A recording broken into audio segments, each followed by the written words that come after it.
Walang takas sa batas ang isang lalaki matapos mahuli ng Northern District Anti-Cybercrime Team sa isinagawang entrapment operation dahil sa pagbebenta ng rehistradong SIM cards online sa Caloocan City. Yan ang balitang aking tinutukan. Walang takas sa batas ang isang 18 anyos na lalaking ito na nagbebenta online ng mga rehistradong SIM card na may verified GCash account.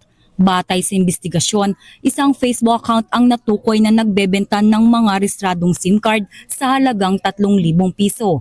Dahil dito, agad na nakipag-ugnayan ng mga otoridad sa nasabing seller na nagresulta sa entrapment operation na isinagawa ng Northern District Anti-Cybercrime Team, katuwang ang mga operatiba ng Substation 3 Caloocan City Police Station. Agad na inaresto si alias Carlo matapos makumpirma na rehistrado at verified ang ibinebentang SIM card. Kinasuhan ng suspect sa paglabag sa SIM Registration Act at Anti-Financial Account Scamming Act o AFASA. Kasalukuyang nasa kustodiya na ito ng Substation 3 Caloocan City Police Station para sa paghahanda sa kanyang inquest proceedings.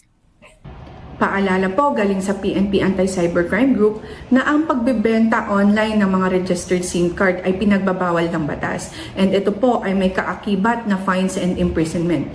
Kung meron man po kayong alam or kilala na involved sa mga illegal activities na ito online, maaari po kayong dumulog or mag-report sa PNP Anti-Cybercrime Group Office para sa agarang aksyon. Hinihikayat ng PNP Anti-Cybercrime Group ang publiko na iwasan ang pagbili o pagbebenta ng mga rehistradong SIM cards dahil maaari itong magamit sa mga online scam at iba pang iligal na aktibidad o transaksyon online.